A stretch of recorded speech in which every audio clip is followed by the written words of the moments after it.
Dun dun dun! Good morning, guys. Welcome to the Rusty Beauty's garage. And no, it's not just a coincidence that we opened the video with this car behind me, the 1972 GT6. Like I said in the update video, we have plans for that car. We want to put it back on the road as soon as possible. And I'm not going to repeat myself. There's a link to that video if you want to hear a little bit more about my plans. In 2 words, the plan is we're gonna start working on it again and put it back on the road as soon as possible. So we have Chef Tash here behind me. He brought the new tires. He brought the new tires for the car. All right, so he's here to help me today, and we don't even have a plan where we're gonna start with this car. I did something already, and I'm gonna show you a clip here before we went to the trials, because we just returned 2-3 days ago from the trials, which was fun.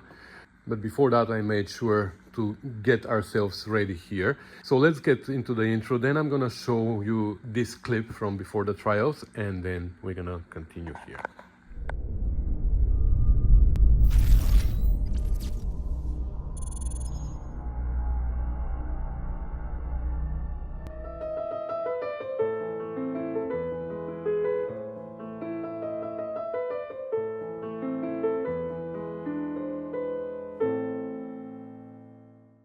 All right, so we're gonna skip quickly to, I don't know, 6 months, 7 months, a year ahead. I've no idea when I last worked on this car, but I'm determined to do a little bit of work on it every once in a while from now onward. I'm tired of working on other people's cars, and mine are always neglected, including my Spitfire, which actually doesn't run anymore because I neglected it. So the work that you just seen me do is this, right? This carburetor. You see how much dust it collected after I put it together. So I don't know how many times since then I was thinking I should actually try and start this engine. And every time I think about it, I'm like, what do I need to do? Oh, I need to rebuild the other carb and zinc plate, all this stuff, right? And every time I'm like, I can't do that. Well, I can't allow something like this to continue hold the entire project here. So I decided that I'm gonna ask a friend for help here. He actually offered multiple times to help me with that. I just didn't want to bother him, but finally I broke down and I'm gonna take him on his offer. So yes, I'm talking about Dr. Carburetor, Alan Vinegar. Yes, he doesn't know yet, but I'm gonna see him tomorrow at British Car Day. So I decided that I'm gonna take out these screws and I'm gonna give them to him to zinc plate them for me. That's everything I need him to do. And then hopefully one of these days we're gonna start this engine, because after we start this engine, like test started, then I can continue a little bit with I have a little bit of work to do on the front suspension, and I need to do a little bit more work on the rear suspension. I think the car is sitting way too high, so I want to put the body on the frame and see how low it goes. We'll see what we're gonna do there. So once I do that, then I might be able to proceed with the rest of it. So I don't know if you're familiar, my son's Miata is getting painted soon in this corner of the garage.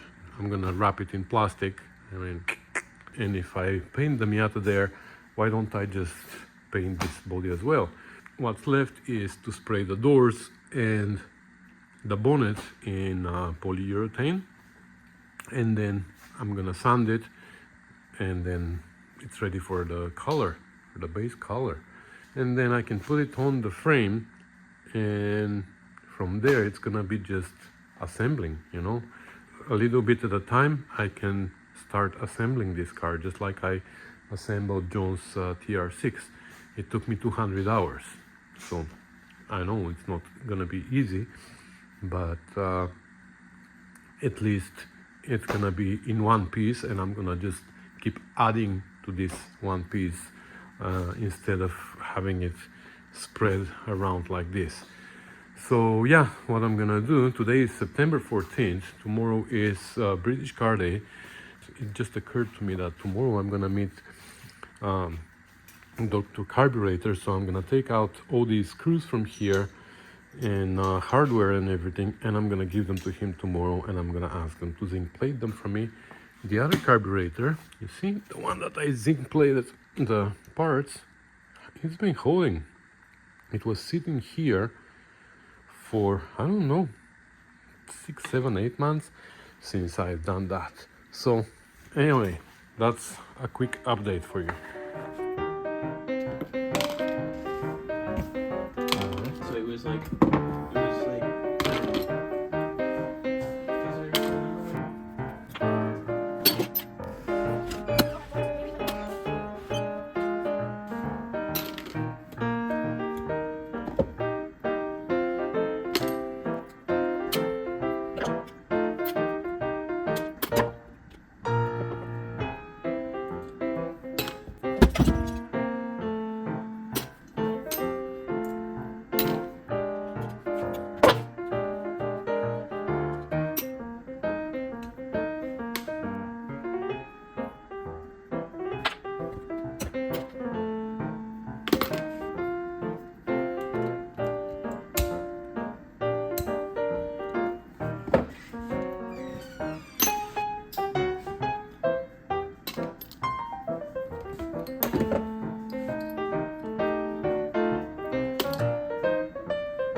Alright, so apparently this is what has been holding the project for months.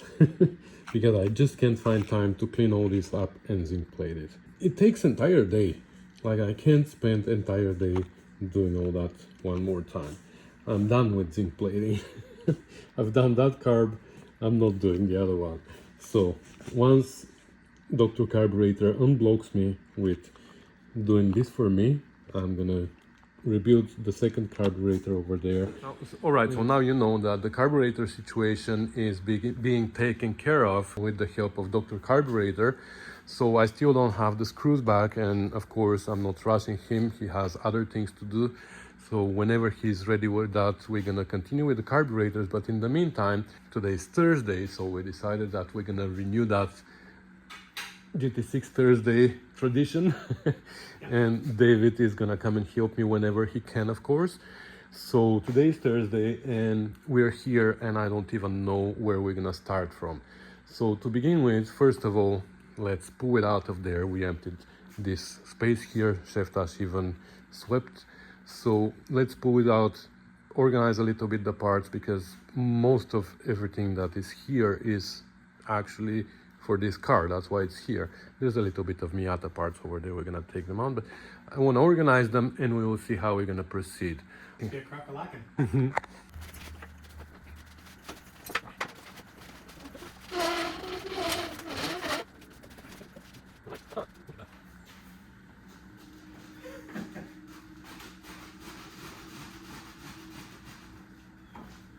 Oh, look at that. I found your PI parts. Yeah, I see that. PR6 PI. That's, Maybe I'll take that transmission home. yeah. Start cleaning it up. You have a block, a head, a crank, and a transmission here. Expensive crank. Yeah. All right. So now that it is here, we have to decide where to proceed. So all the parts are right here, kind of organized, and these are gonna go away. I have a CV conversion kit installed already in the back. I'm still debating about the suspension, what I'm gonna do, because okay, I'm gonna tell you now. I have a box here with shocks that I bought. I believe they're gas shocks. I don't even gas. Yeah, gazi. Whatever. I haven't even opened it. The box came probably close to 2 years ago now. I need to open it and see what they are. But as far as I remember what I ordered, it was adjustable ride rear shocks and adjustable ride and height front shocks. Because when I had the car on the chassis to transport it, the suspension sat real high on both front and rear. So for the front, okay, we're gonna adjust it with the shocks. For the rear though, I don't know what I'm gonna do. I mean, I know what I want to do, I just don't know how to measure what I want to do. So I'm gonna have to put the body on the car at some point and load it with certain amount of load that is gonna represent the real weight of the car, so I can see how the rear suspension sits, because I don't want it too high. To adjust the height, what you can do is actually put spacer here between the spring and the differential. You see how the suspension is? If you put half an inch spacer, that's gonna lift the spring up and it's gonna bring the whole chassis down, and that's gonna lower the suspension a little bit. But if I have the body on, how am I supposed to do that? So I need to experiment with that. I need to put half an inch spacer, put the body on with all the weight and see if I'm happy with it. If not, I'm gonna have to take the body off again and change the amount of shims there. So I guess that's something that I'm gonna do on my own at some point. Maybe we can put the body on the lift so we can go easy up and down with it. So that's about the suspension. Let's see what I got. Wow, such a big box for things. So I guess we should focus on dressing up the engine so we can start it when the carburetors come. So for that we need to put the water pump in the front. We're gonna have to install, now we can install the oil filter adapter, because while I was rebuilding the engine, David put it on, but then I had to remove it for some reason. I don't remember why. So we can put that on permanently now. Transmission, the transmission that I got is, I bought it unknown condition with overdrive, D-type overdrive, so that needs to be tested first, but maybe that's a way to test it. Just test it on the car. Yeah. So that's what we can do. We can fill it up with oil, because I don't think it has any oil in it, and just run the engine with it without the drive shaft, so we can see if it works, the transmission. Yeah. About exhaust, I have the original exhaust manifold here, but I had an idea also, TR6 headers, that I was thinking to maybe utilize here. However, I don't think that's gonna work because of the way the frame is here. So I might just bring it quickly to see what's gonna happen, but I'm pretty sure that's not gonna work. So anyway, that's what the plan is. We're gonna dress it up. We're gonna put the intake manifold as well, and everything that we can, so we can be close to starting this engine. All right, I knew that this was not gonna work, but I just brought it for test. And yeah, obviously there's no way we can fit all these pipes down there, so forget about it. Save it for your TR6. Yeah. So this is the exhaust manifold that we're gonna use, but I'm gonna have to paint it first. So I'm gonna go ahead and do that now, so we can do it later today. By the way, I'm looking for the downpipe that goes after the manifold, because it looks like I left mine in the limousine place and I'm never gonna see that again. So please let me know if you have one for sale, and no Spitfire TR4 or early TR6 won't work. Even Mark 1 GT6 is different, so it needs to be for GT6 Mark 2 or 3. Alright, so we've been crack-a-lacking here a little bit. David installed the water pump on the water pump body, and then installed the water pump on the head, and even the thermostat with the housing and everything. He also installed the fuel pump, because it was just hanging there, no hardware. I don't even remember what happened there, why I did that. I remember I did something with this stud here. I think the threads were stripped. Anyway, it is installed now. He also installed the cover for the rocker cover. and now he's working on the filter, the oil filter adapter again. And I remember that when we did it the last time, this is the kit that came. So the kit came with this filter, but it's too wide and it doesn't work very well. We couldn't clock it properly. So that's why I bought this Wix filter, which is 51,374. so we're gonna replace it and we're gonna use this one instead of that one because it's like a pancake. So that's where we are at. In the meantime, I'm working on gathering studs for here. For the manifolds, I cleaned up this manifold a little bit and I sprayed it with rust converter. It's doing its job.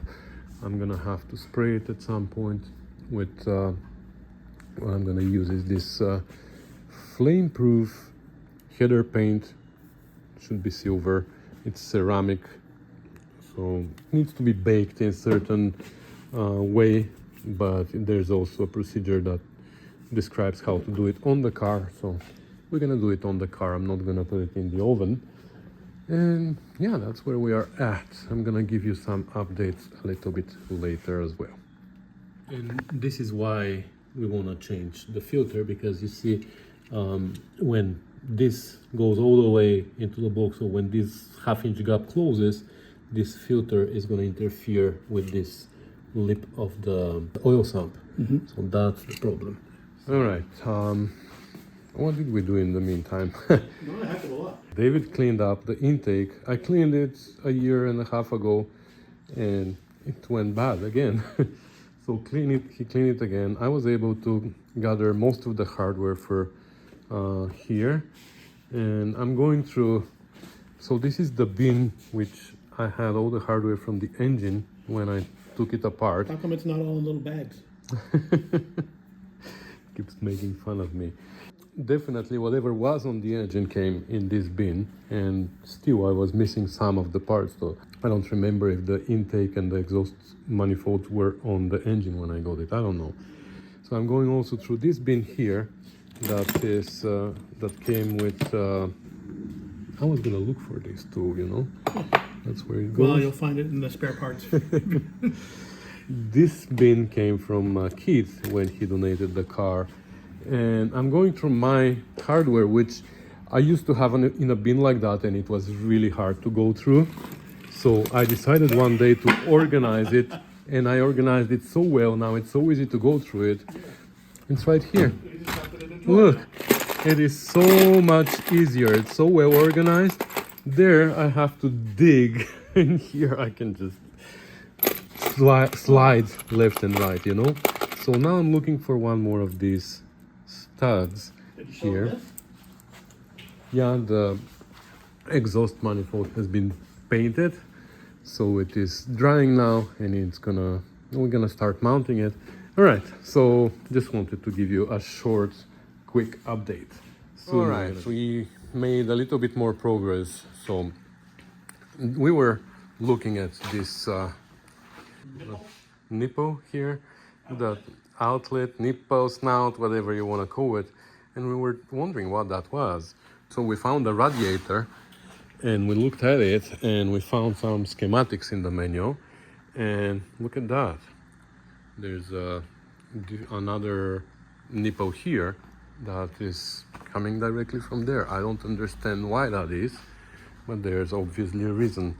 So from here it goes to under the filler neck on the radiator, and from here it goes again pretty much in the same area. So I don't know why there are two outlets from here and two inlets in the radiator, but that's how it is. So the radiator, it was painted by Keith, I believe, and unfortunately it doesn't look great. I mean, the fan touched here somehow, and it was also either failed at some point somewhere, or the car was jacked on it, and it's not in a great shape. But we're gonna test it. We're gonna put it on the car and we're gonna test it, because to get a new one, it's pretty complicated radiator. I don't know if I can find one. Maybe I should look around. If I can find an aluminum one, I can buy one. Anyway, David cleaned it up and painted it, and that's what came out of it. Leaves and Yeah. Acorns. So when it dries, maybe we should Run some water. run some water through it and maybe even get the infrared camera and watch it as it cools down from the cold water and see if it has any dead spots in it. So we will do that. I went in the basement and I brought my transmission. It was pretty dirty, so I just spent half an hour washing it. As soon as I touched the shifter, the bushings or the plastic whatever things inside started literally falling apart. So I need to find my original transmission and see if the shifter components here are better. Also here I can see that there's a big amount of play. The bushings are gone here as well. The repair kits that you can buy for here suck. I bought one for my Spitfire, I installed it, and literally a month later it was gone, it was destroyed. So then I made something out of brass on my lathe and it worked better, so that's what I'm gonna do here as well. But for now I think we can install the transmission. It's missing some of the clutch components there, it's missing the fork, and so I'm gonna go downstairs again and find from the original transmission that came with the car. I'm gonna take the clutch components, we're gonna install them, we're gonna put it on the car, and then... Do you have the transmission mount? No, that's the other thing. I have no idea how the rear end mounts here for a D-type overdrive, because originally the car was with a 4-speed transmission. So once it's on the car, I'm gonna start figuring that out and order the brackets that are needed. I don't think it's gonna affect our engine startup. We can start it up with like I can just strap it somehow there, the rear end, and I'm gonna figure out the rear mounts. But most importantly, we're gonna have to open the cover and see what's inside the transmission, see the condition, because I bought it sight unseen. I didn't even meet the owner ever. I bought it from about 600 kilometers away. They shipped it to me, and we don't know anything about it. So we're gonna look inside, and if it looks okay, we're gonna fill it up with oil, and we're gonna run the engine, and we're gonna try to run the transmission as well. The thing is, now we're gonna be running it from the front end, which means we can't shift while the engine is working. We're gonna have to operate the clutch, and I don't think we're gonna be able to do that without master cylinder and slave cylinder and all that. So we're gonna have to be turning the engine off, putting it in gear, starting the engine and all that. But when it's in 4th or 3rd gear, we're gonna be able to test the overdrive with the solenoid. So that's the next steps. All right, it's the end of the day. David is gone now. I think we did a pretty good progress, so I'm grateful for his help. And now we have an idea what to do next. I started a list what to find in my parts in the basement, because everything is systematic. Everything is in bins and everything is organized. I just need to look and see in what number bin my fan, for example, is, and the fork for the transmission, and other little things that I still need to find in my parts. I also started a list with things that I need to buy. So yeah, I'm excited. I'm so excited that maybe tomorrow I'm gonna do another day. David is going on a business trip, so he's not gonna be here. And actually he's coming home next Thursday, so he's not gonna be able to join me for the next session, I believe, unless we move it to a different day, but we'll see. I don't wanna make it solid schedule. It doesn't need to be Thursday, but once a week, maybe sometimes twice, we'll see. Anyway, I turned it around again, like that's how it was for a year maybe. And then I don't know why I decided to flip it the other way around. I think this way it is better, because I can actually tuck it under the body over there when I'm not working on it, and that's gonna be out of the way, and I can work here on the lift or whatever. Let's try that. I also moved the bonnet from there. I put it right here. I don't know, I keep moving it around in the shop and I keep thinking, yeah, that's a good spot for it. I don't know if it is a good spot for it, but that's where it's gonna be for now. So this way I have a little bit more room here so I can work on the GT6 whenever I feel like it without too much hassle, you know what I mean? I can just pull it out like this and work on it. Let me tuck it under just so I can see how well I can work around it.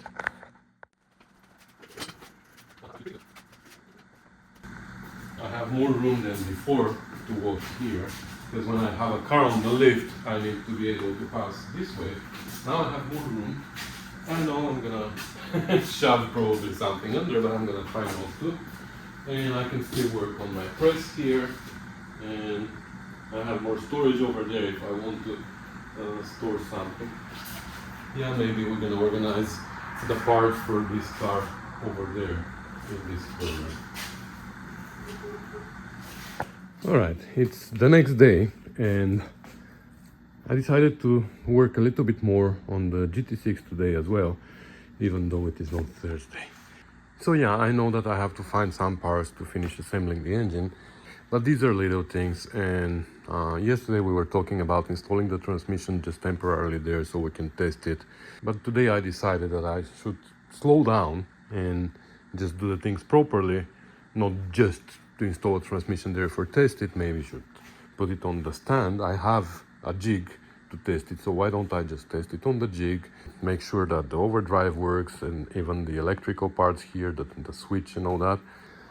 I have a clutch that somebody donated here, and I'm gonna replace that because I know that for the exact same reason, just so I can start the engine, I put the old clutch inside. Like, it is halfway gone, but since I have a new one, we're gonna put the new one.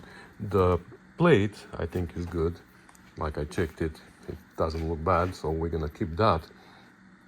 So we're gonna put the new clutch, we're gonna test the transmission, and only then we're gonna assemble everything on the car.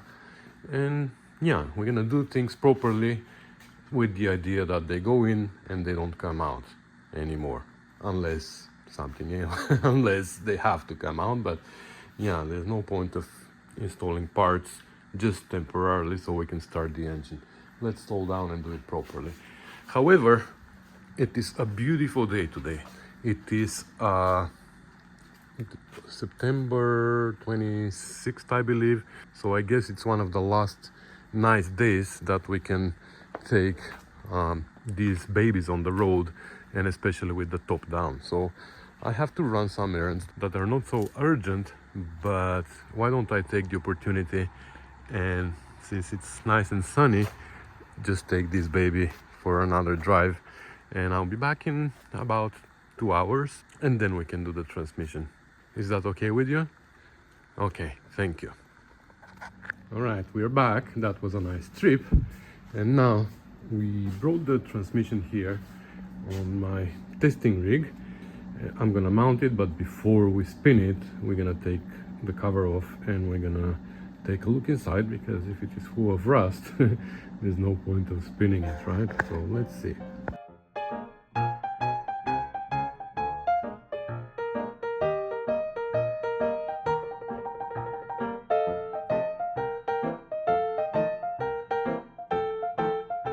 Well, that's not too bad.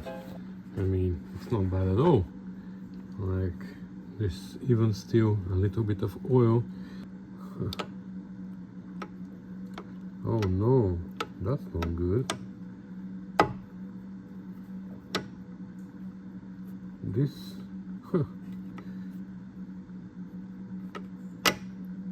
this is not good. There's absolutely no springs and bolts here. Look at that. Ay, ay, ay. Okay, it's not hard to install them, I hope, but they're probably at the bottom down there. So here there are, here there aren't. Oh no, look at this synchro ring. Oh my god. Okay, we have a transmission to rebuild, guys. No point of even spinning it first, right? Crap. You see the teeth here? Yeah. This is what they should look like. These ones are bad, and that's the first gear. Okay, well, we bought this whole unit for $300, the whole thing, 5-6 years ago, and yeah, now it was pretty cheap, and it was obviously too cheap to be in a good shape. Now what about the overdrive? Do we take this apart? I don't know, it spins good, doesn't make crunchy sounds, which would lead to the unidirectional clutch. I don't think we need to take that apart. I mean, I'm gonna take the risk with the overdrive. We're gonna take this apart, we're gonna replace this synchro ring, we're gonna put whatever, we're gonna measure tolerances, and that's it. Okay, I didn't expect a transmission rebuild right now, but looks like that's the next step. Okay, first thing we're gonna do is we're gonna remove, and I already removed most of these nuts here on the adapter plate towards the housing of the transmission, so we can split the overdrive from the transmission.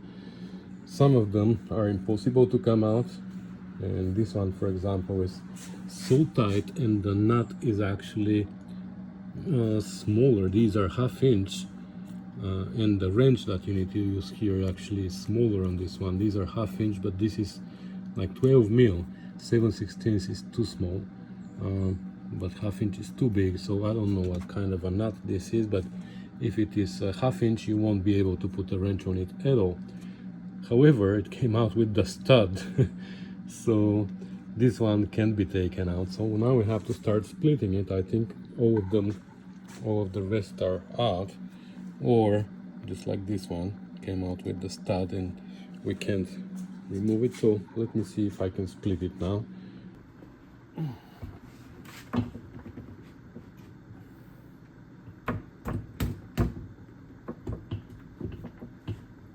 Oh yeah, it's moving. It come out. Okay.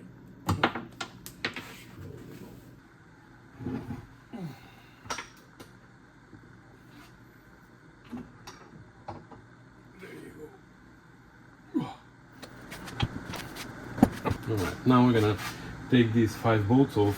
You know what, I'm not gonna show you everything because I have a Spitfire single rail transmission rebuilt recently, and I'll put a link here to it.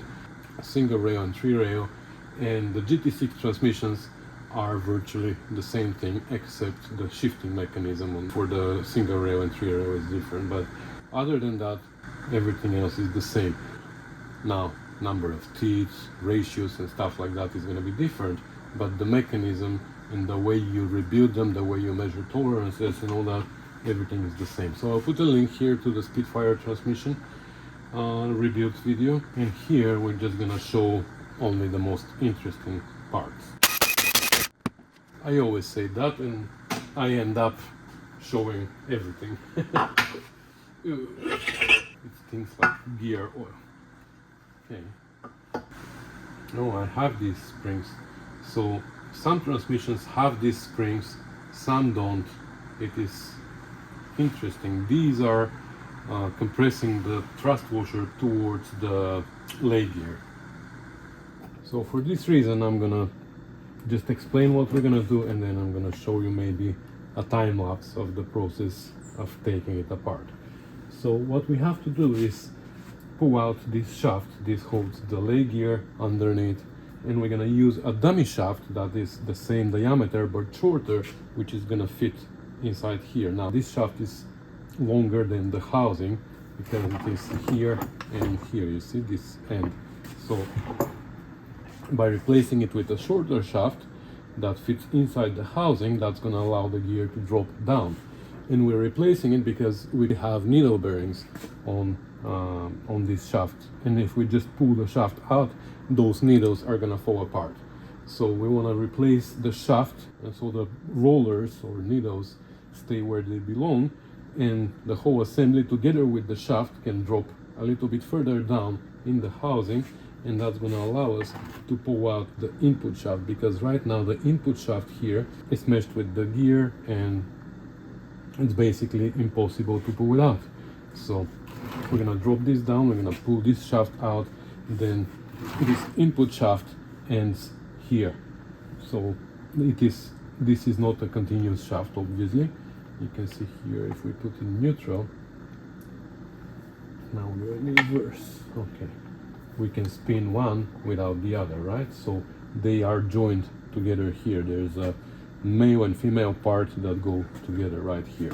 So when we pull the input shaft out, we're gonna be able to pull out the main shaft in this direction too. So we're gonna remove this bearing from here, we're gonna pull it out, and that's gonna allow us to lift this end from here, and this is gonna go down, and we're gonna just pull it out this way.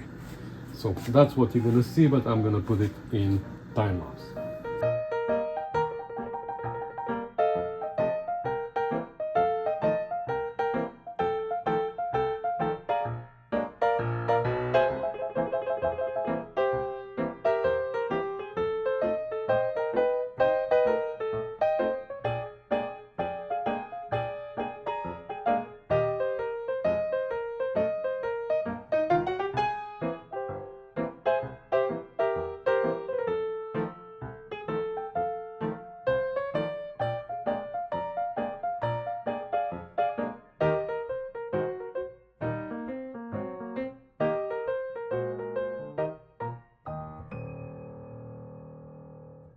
All right, so the whole cluster is now taken off the shaft. Everything is disassembled. However, we have a small problem here. This hub, that's the first and second hub, the one that lost its springs and balls, is jammed here. I don't know how, but it is literally jammed. It's supposed to slide a little bit on the splines here, but it doesn't. So I'm gonna take my trusty lead hammer and I'm gonna try to unjam it gently. But yeah, so this is the hammer that you saw me using earlier in the time lapse. It is lead, don't worry, it's not breaking anything, it's just breaking my bench. It's just pushing the things in the right direction. That's interesting.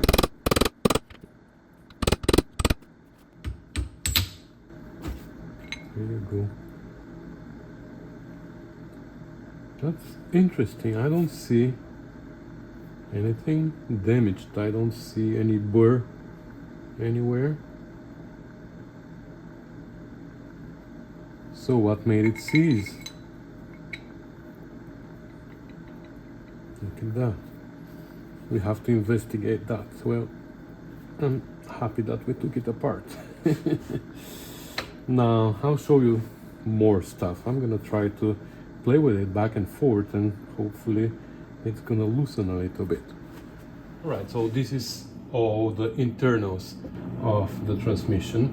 The leg gear, which I'm keeping standing up so the shaft doesn't come out. The dummy shaft is inside, you see. And here, okay, let me show it to you if you don't know. Here are the roller bearings inside. If the shaft comes out, they're just gonna fall apart. They don't have a cage. That's why we have this shaft, but that's its original shaft, so we have to inspect that really well, especially here where the bearings ride, and we don't have any nail catchers here, so that's good. That goes bad often. Reverse gear, all the teeth are good and no damage. Bushing inside is good, no play on the shaft. We are good there. Thrust washers for the leg gear, they look good. Bearings, they are in a good shape. I don't think we need to change bearings. They sound good. All the gears, teeth are in a good shape. I inspected them all. Bushings inside, we're gonna have to measure them because they need to have a protrusion, a little bit of protrusion here. So when things get compressed from the side, the bushing gets compressed, but not the gear. The gear should be spinning. Doesn't matter how much compression is on the side. So we're gonna measure all that, but the gears themselves look good. Oh, here we have a missing tooth. Okay, that I didn't see before. So that's our second gear. Okay, we'll see if we have that. I have multiple transmissions taken apart, but Spitfire, and I'm not sure if this gear is the same for GT6 and Spitfire. Some parts are common, but not all of them, so we will see. That's not good. First gear looks good though, and first doesn't have bushing. We have this split washer. Like I said, we're not gonna go into too many details, but just wanted to show you here now this hub. So this is the problematic hub with the damaged synchro ring. Show you how it just doesn't fit here, right? I went in my basement and I found this other hub, which is from a Spitfire. It's not in a good shape at all. I don't think I'm gonna use it, but I just wanted to show you. This one goes in no problem. So obviously something is wrong with this hub, and I just can't see what. I don't feel any damage anywhere, but that's something that we have to investigate further, because I don't want it to be jammed down there.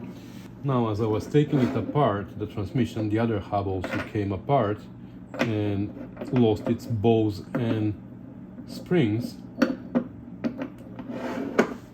and I found them at the bottom. I found the 3 springs and the 3 bows, but I only found 1 spring from this hub, and it's in this shape. The other 2 and the 3 bows from this hub I couldn't find at the bottom of the transmission. So I don't know where they went. Oh no! No! No, no, no, no, no, no! Not in the overdrive. Really? You think so? Come on. You think that's possible?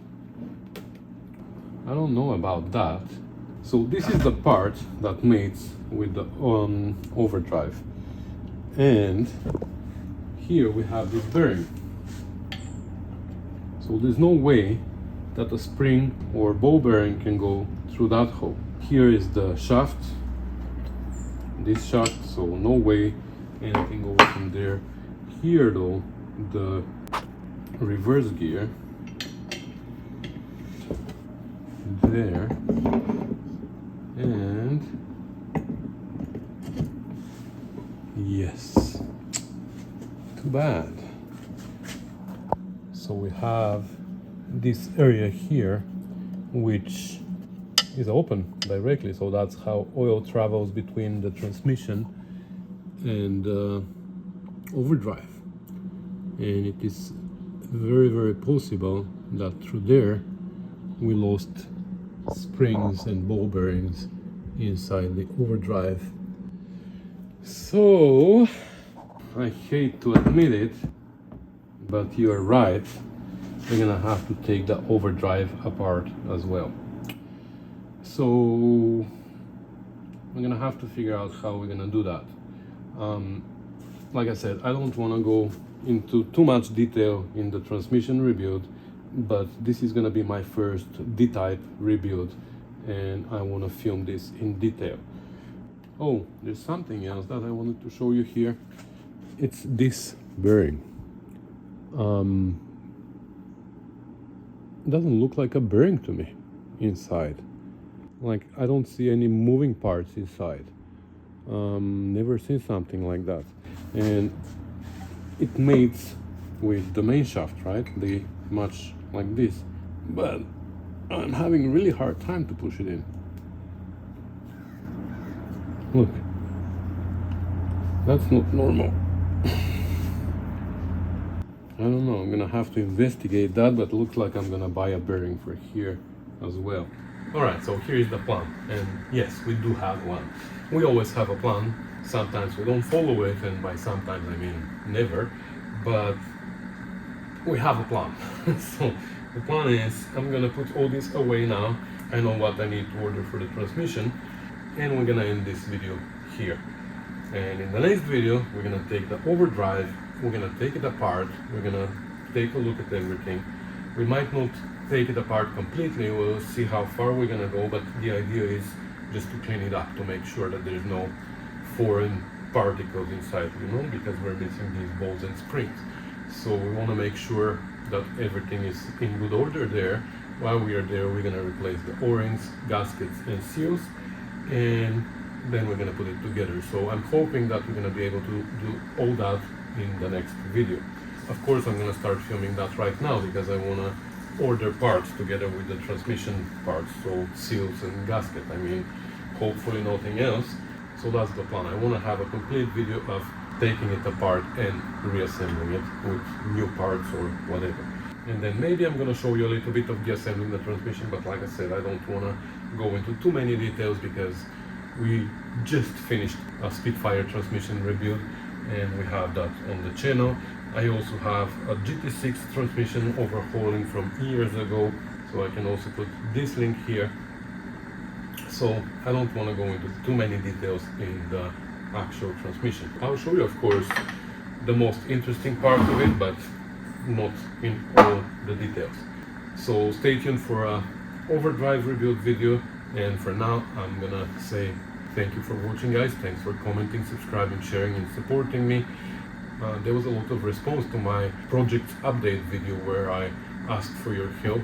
I really appreciate all the people who one way or another backed me up. It is overwhelming. Thank you so much, guys. I am now one step closer to my goals. And you know very well that my goals include you. I want to keep producing content for you because I know there are people out there that enjoy it, learn with me, or they're just entertaining themselves with my mistakes or whatever. So anyways, thank you guys. I'll see you in the next one. Bye.